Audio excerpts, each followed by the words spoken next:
요한복음 20장 24절부터 31절까지입니다.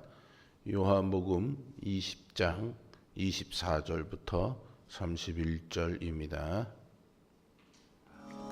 12 제자 중에 하나로서 디드모라 불리는 도마는 예수께서 오셨을 때에 함께 있지 아니한지라.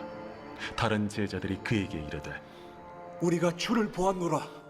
도마가 이르되 내가 그의 손에 못자국을 보며 내 손가락을 그 못자국에 넣으며 내 손을 그 옆구리에 넣어보지 않고는 믿지 아니하겠노라. 여드레를 지나서 제자들이 다시 집 안에 있을 때에 도마도 함께 있고 문들이 닫혔는데 예수께서 오사 가운데 서서 이르시되 너희에게 평강이 있을지어다.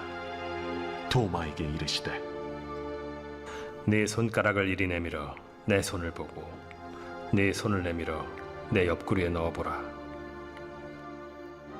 그리하여 믿음 없는 자가 되지 말고 믿는 자가 되라. 나의 주님이시여, 나의 하나님이시니이다. 너는 나를 본고로 믿느냐? 보지 못하고 믿는 자들은 복되도다.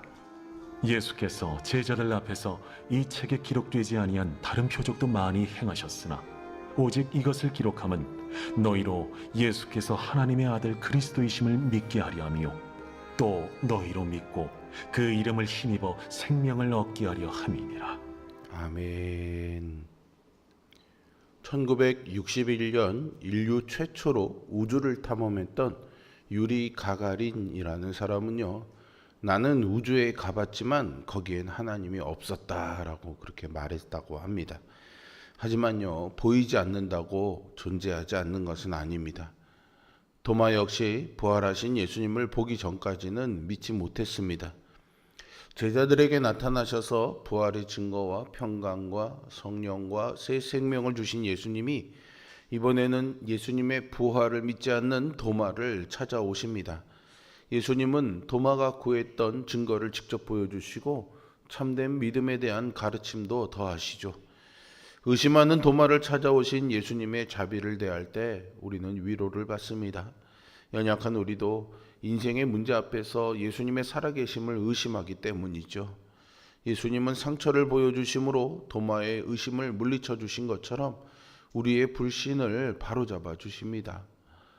요한은 이 복음서를 기록한 목적을 오늘 이 사건의 뒤에 덧붙임으로써 독자들이 예수님을 믿고 생명을 얻어야 함을 강조하고 있습니다. 부활하신 예수님이 제자들을 찾아오셨을 때 도마는 그 자리에 없었습니다.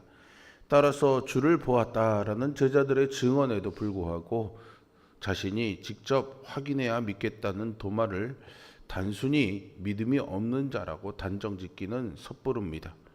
도마는 주님과 함께 죽으러 가자라고 할 만큼 용기 있는 사람이었고 또 의심하며 질문하기를 꺼리지 않는 자였음을 기억할 때 예수님의 부활을 의심하기보다는 확실한 증거를 원했던 것으로 이해할 수 있습니다.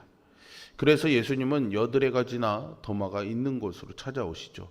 그리고 도마에게 손을 내밀어서 직접 만져보라고 하십니다. 예수님은 도마의 의심을 정죄하지 않으시고 그가 믿음을 가질 수 있도록 찾아와 보여주셨습니다.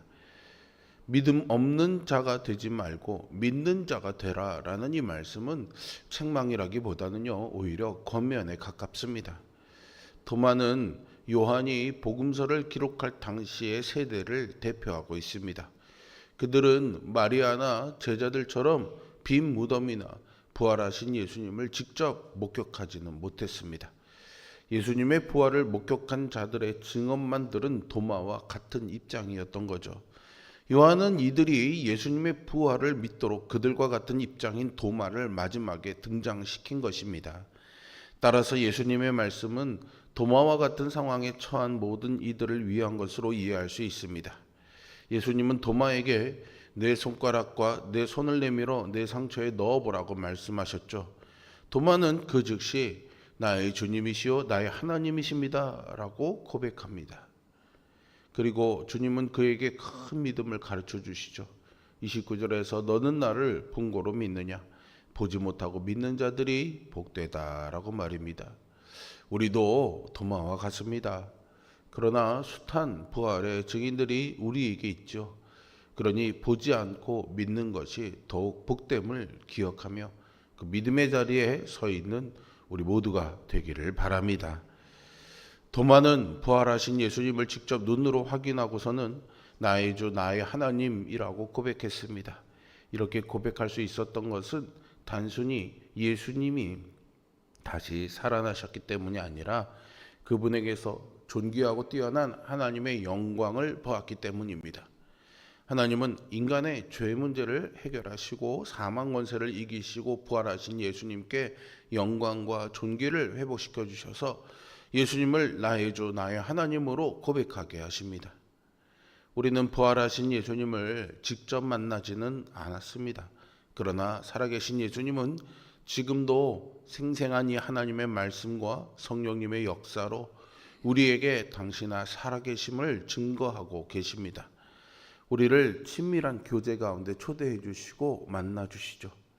그렇다면 부활하신 예수님을 도마처럼 우리가 주로 고백한다라는 것은 무슨 의미일까요? 부활하신 예수님은 하늘과 땅의 모든 권세를 가지시고 만유를 통치하고 계십니다. 그럼에도 우리가 살아가는 세상의 불합리와 부조리는 끝이 나지 않죠. 하지만 우리는 예수님을 부인하고 거절하는 이 세상 속에서 하나님 나라를 세워야 할 그분의 종입니다. 그러므로 우리는 예수님이 죄인을 구원하시기 위해 희생하신 그 본을 따라 이웃을 섬기는 종된 삶을 살아야 합니다. 악이 판치는 세상에서 우리가 주님을 섬기는 종으로 살아간다면 예수님은 우리의 순종을 사용하셔서 하나님 나라를 완성해 가실 것입니다. 이러한 삶이야말로 예수님을 주인으로 고백하는 제자의 삶이지요. 제자들은 도마에게 예수님이 살아났다는 사실을 알렸습니다. 하지만 도마는 믿지 못했죠. 예수님의 손과 못자국 난 옆구리를 예수님 손의 못자국과 옆구리의 창자국을 직접 만져서 확인해 봐야 믿겠다라고 주장합니다. 결국 예수님이 찾아오셔서 그분의 몸을 보여주심으로 도마는 예수님의 부활을 믿었습니다.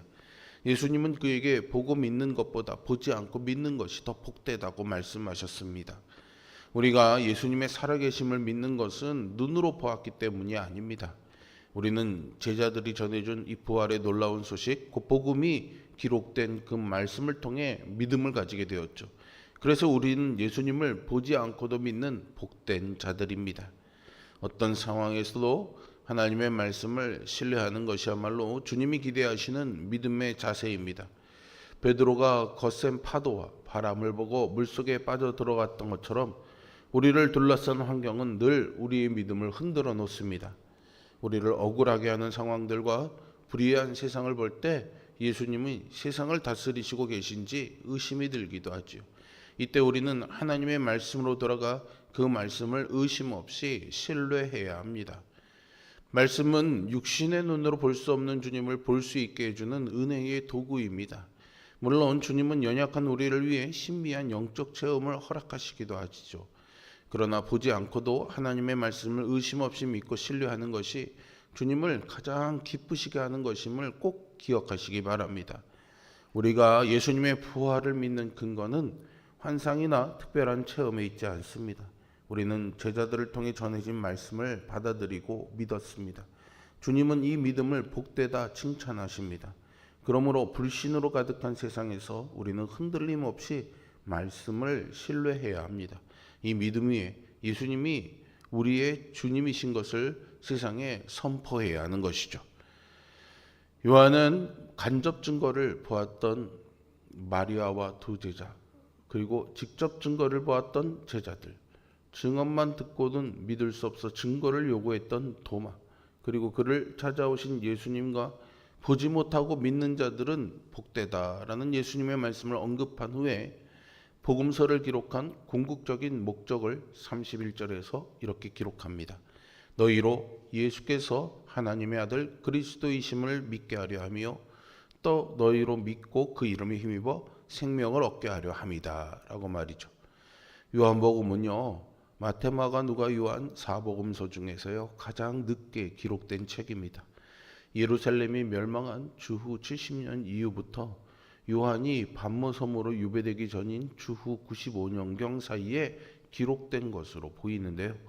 이미 3권의 공간 복음서가 있었지만 여전히 하나님의 아들이신 예수 그리스도를 믿지 못하는 사람들, 또 그 이름을 믿을 때 얻게 되는 새 생명을 얻지 못하는 이들을 향한 노사도 요한의 긍휼한 마음과 사랑이 온통 묻어나오는 표현이 아닐 수가 없습니다.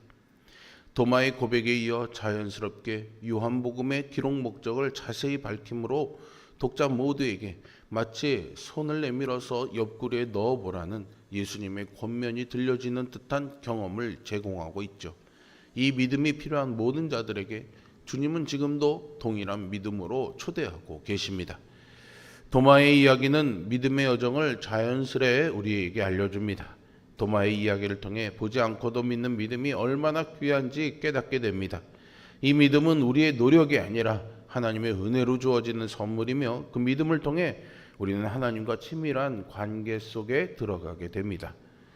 새로운 세대가 증거를 구하고 묻는 것은 책망받을 일이 아니라 격려받아야 할 일입니다. 그들이 예수님의 이름을 힘입어 새 생명을 얻기를 바라는 마음으로 먼저 믿은 믿음의 선배들은 부활의 주님을 중심으로 증언해야 합니다. 그래서 우리 모두 보지 못하고 믿는 복된 자들이 되어야 하겠습니다. 주님의 말씀과 체험을 통해 믿음을 더해가는 삶을 살아가며 주님이 주시는 영원한 생명을 누리는 자가 되기를 소망합니다. 믿음을 내게 더욱 주시옵소서. 오늘 이 시간 우리가 기도하며 매일 주님께 나아가는 그런 믿음의 삶을 살아갈 수 있기를 주 예수 그리스도의 이름으로 축복합니다. 기도하겠습니다.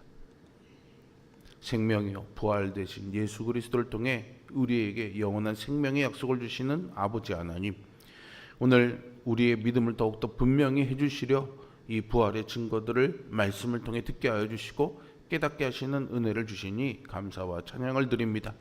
늘 우리를 위협하는 믿음 없는 환경들이 우리의 믿음을 흔들어 놓으려 하고 의심하게 만들지만 우리는 오늘 도마와 같은 믿음의 경험들을 이 말씀을 통해 누림으로 인해서 주님이 우리 곁에 살아계시고 부활하셔서 나에게 힘주시고 이 믿음의 길을 갈 수 있도록 도우신다는 이 믿음 가지고 오늘도 살아가게 하여 주시옵소서. 그리고 우리가 또한 누군가에게 예수님의 살아계심을, 그 부활하심을 생생하게 증거하는 증인의 삶을 살아갈 수 있도록 우리의 걸음걸음을 인도하여 주옵소서. 예수 그리스도의 이름으로 기도합니다. 아멘. 하늘에 계신 우리 아버지,